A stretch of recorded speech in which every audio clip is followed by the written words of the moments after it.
Kericuhan terjadi saat puluhan anggota Pradi yang hendak mengikuti musyawarah cabang sekaligus pemilihan ketua DPC Pradi Jakarta Selatan dilarang masuk oleh panitia acara.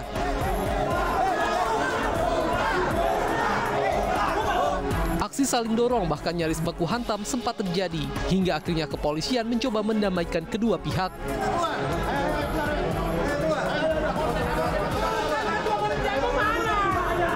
Kericuhan ini diduga terjadi karena adanya perbedaan data anggota yang dimiliki panitia dengan data yang dimiliki Dewan Pimpinan Nasional Pradi. Menurut perwakilan DPN Pradi yang hadir di lokasi, dari data DPN Pradi ada sekitar 5.000 lebih anggota Pradi di Jakarta Selatan. Dan data ini telah disampaikan ke pengurus DPC Pradi Jakarta Selatan, namun data tersebut tidak digunakan oleh pengurus DPC. Seluruh Indonesia sudah menggunakan data anggota DPR, tapi rupanya di sini menggunakan datanya cabang sendiri. Gitu. Ini yang banyak tidak boleh masuk data anggota yang ada di dalam data anggota DPR yang memang di Jakarta Selatan. Itu. Maka kami akan meminta panitia untuk menerima data ini, biarpun sebelumnya sudah dikirim, mengulangi agar melaksanakan ucap sesuai data anggota DPR. Akibat kisruh ini, musyawarah cabang DPC Pradi Jakarta Selatan dihentikan sementara untuk menyamakan data. Dari Jakarta, Helmi Sajangbati, iNews melaporkan. Jelang pemilu 2024, Menko Polhukam gelar rapat koordinasi sinergitas pemerintah dalam menjaga stabilitas politik dan keamanan untuk menyukseskan pemilu 2024. Selain Menko Polhukam, rakor ini juga dihadiri oleh Panglima TNI Laksamana TNI Yudo Margono dan Kapolri Jenderal Polisi Listio Sigit Prabowo. Bapak Panglima TNI dan Bapak Kapolri, dan kami persilahkan berkenan. Mahfud MD bersama Laksamana TNI Yudo Margono dan Jenderal Polisi Listio Sigit Prabowo memimpin rapat koordinasi sinergitas pemerintah dalam menjaga stabilitas politik dan keamanan untuk menyukseskan pemilu 2024. Rapat koordinasi ini dihadiri oleh Eselon 1 dan pejabat umum dari Mabes TNI dan Mabes Polri. Peran lembaga negara dan institusi pemerintah harus ditunjukkan untuk menerapkan politik hukum guna mencapai tujuan negara. Menteri Politik Hukum dan HAM Mahfud MD juga mengatakan kita membentuk tim reformasi hukum untuk merespon perkembangan di dalam masyarakat. Kita tuh membentuk tim reformasi hukum itu untuk merespons perkembangan di dalam masyarakat. Oleh sebab itu para akademisi yang selalu ngomong di seminar, para aktivis yang selalu ngomong di koran, ini kok pemerintah tidak bisa menyelesaikan. Ini kita undang, ayo kita bicara sama-sama. Ketemu di satu meja ini. Perlu diingatkan kembali bahwa tugas TNI Polri yaitu menjaga keutuhan teritori dan ideologi menjadi salah satu tugas utama TNI Polri sebagai alat negara berdasarkan pasal 30 Undang-Undang Dasar 1944.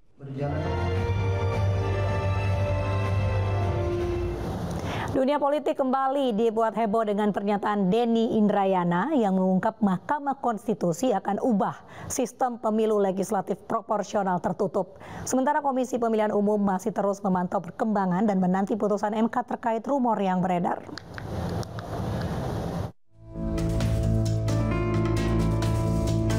Terkait bocoran putusan Mahkamah Konstitusi MK, Ketua Komisi Pemilihan Umum Hasyim Asyari tak mau gegabah mengambil simpulan soal isu hasil putusan MK terkait gugatan sistem pemilu tertutup. KPU terus mengikuti perkembangan terkait informasi-informasi yang dinilai dapat memberikan klarifikasi.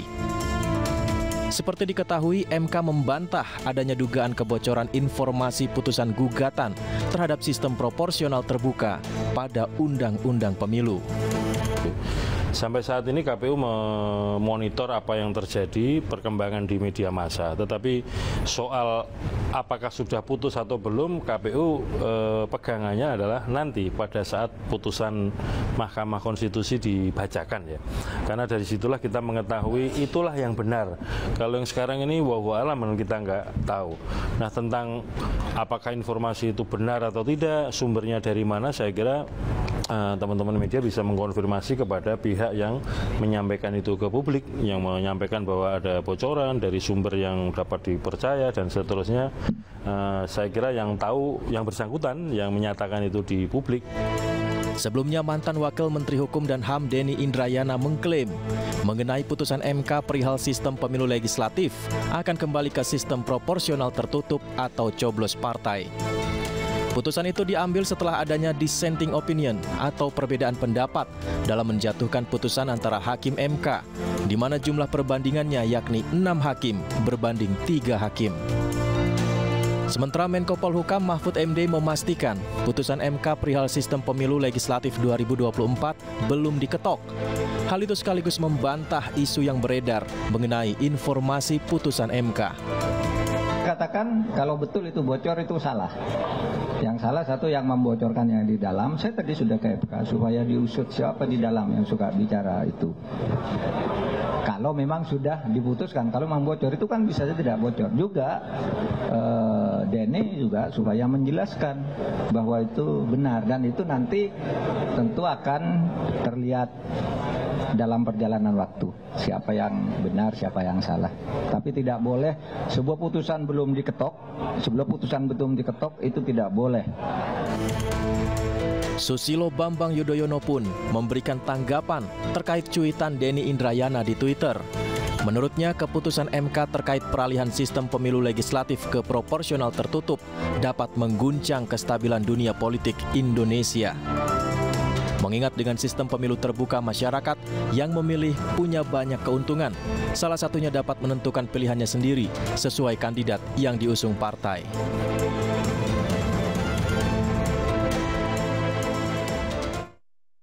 Antisipasi kecurangan pemilu 2024, Partai Perindo menekankan pentingnya memberikan edukasi politik kepada pemilih. Badan Pengawas Pemilu tidak menampik potensi munculnya kecurangan pada penyelenggaraan pemilu 2024. Hal ini berkaca pada pemilu 2019 dan Pilkada 2020 yang ditemukan ribuan pelanggaran yang terjadi. Merespon hal ini, Wakil Ketua Umum DPP Partai Perindo, Ferry Kurnia, mengatakan pentingnya memberikan edukasi dan pendidikan politik kepada para pemilih untuk tidak hanya memilih, namun juga bisa menjadi proses elektoral dari awal hingga akhir pemilihan.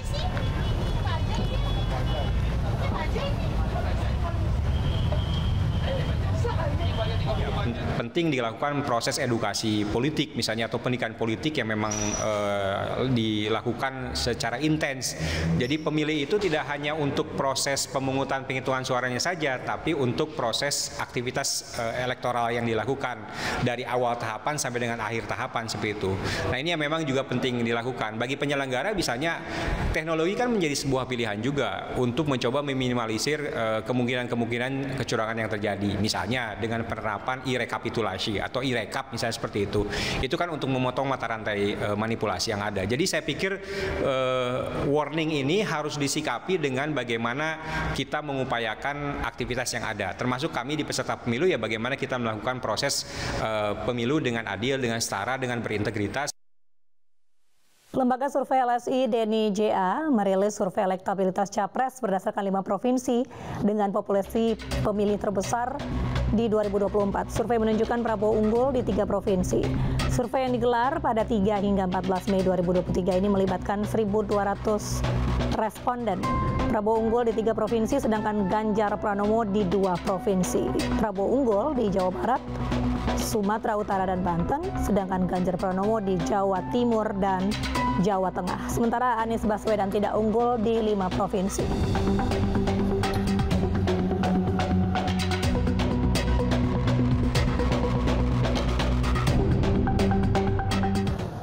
Menteri Pertahanan Prabowo menghadiri haul Habib Munzir Al-Musawa di Masjid Al-Munawar Pancoran, Jakarta.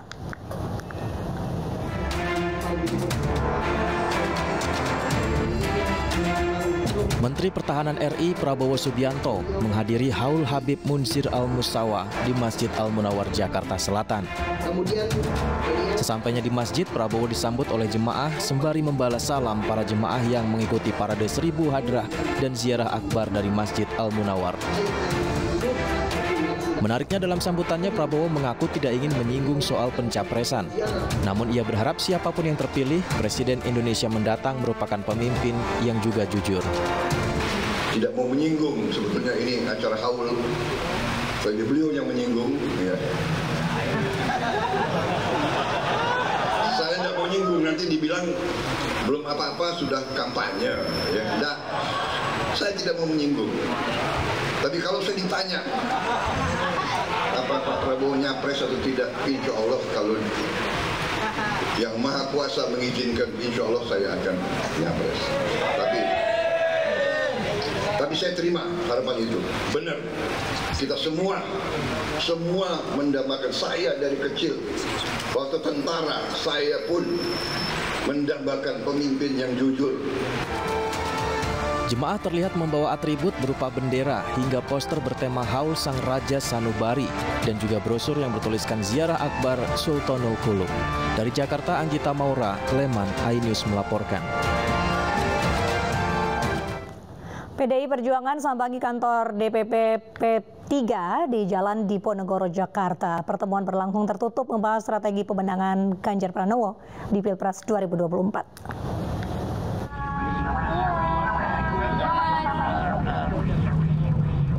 Jajaran pengurus DPP PDIP melakukan kunjungan ke kantor DPP P3. Usai melakukan pertemuan, Ketua DPP PDI Perjuangan Puan Maharani mengatakan PDIP membicarakan banyak hal dengan P3 dalam pertemuan tersebut. Beberapa di antaranya terkait strategi pemenangan bakal Capres Ganjar Pranowo di Pilpres 2024 hingga pencalonan legislatif dari masing-masing partai.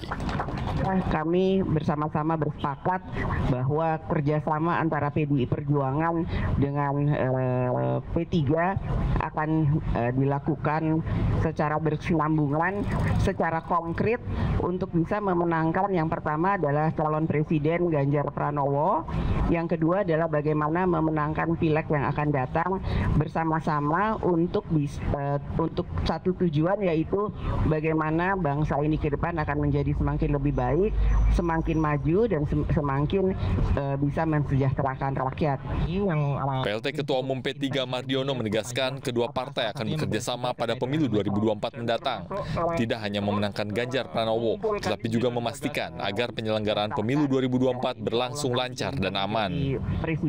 Jadi pesta demokrasi ini kita antarkan oleh partai politik, oleh PDI Perjuangan dan Partai Persatuan Bangunan agar perhelatan pemilu itu dapat dinikmati sebagai pesta demokrasi, bahwa kedaulatan ada di tangan rakyat. Partai politik kami sepakat mengantarkan kedaulatan rakyat itu ke yang sesungguhnya. Sementara itu, terkait pembahasan mengenai Cawapres Ganjar, Puan mengatakan pembahasan tersebut akan dibahas kedua partai. Puan optimistis kedua partai dapat menyepakati nama Cawapres Ganjar dalam kurun waktu yang tersisa. Tim Liputan iNews melaporkan.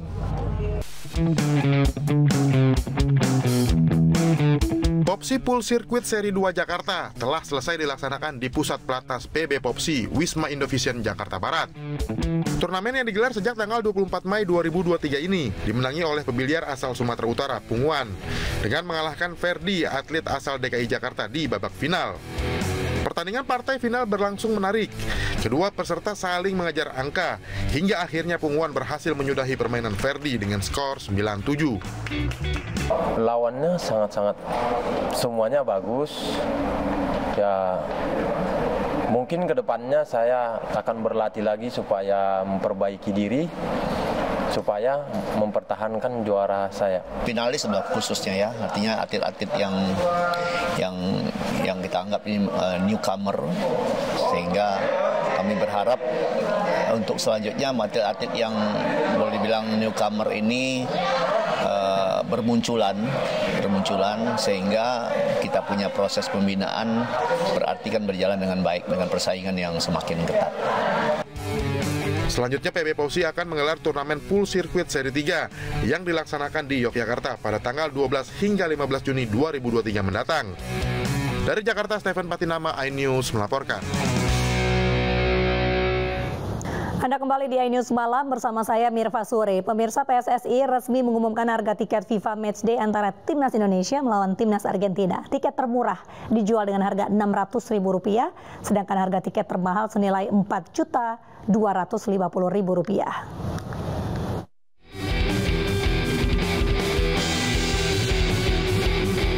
PSSI akhirnya resmi mengumumkan harga dan tanggal penjualan tiket FIFA Matchday antara Timnas Indonesia melawan Timnas Argentina.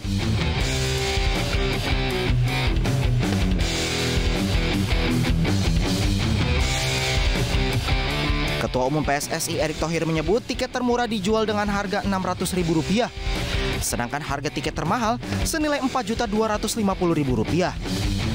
Rencananya jumlah tiket yang dijual sekitar 60.000 tiket dengan presale dibuka pada 5 Juni dan penjualan untuk umum dibuka pada tanggal 6 hingga 7 Juni. Nanti tanggal 6 dan 7 Juni baru ada public sales atau penjualan secara umum dengan metode semua pembayaran, itu yang kita lakukan. Lalu pembelian tiket bisa dilakukan melalui website PSSI. Jumlah tiket yang dijual adalah sebanyak 60 ribuan. Ini tentu berdasarkan ada aturannya, ya. Dan sehingga kita juga jaga hari ini. Pertandingan Indonesia melawan Argentina merupakan agenda FIFA Matchday. Duel ini akan tersaji di Stadion Utama Gelora Bung Karno, Jakarta pada 19 Juni mendatang.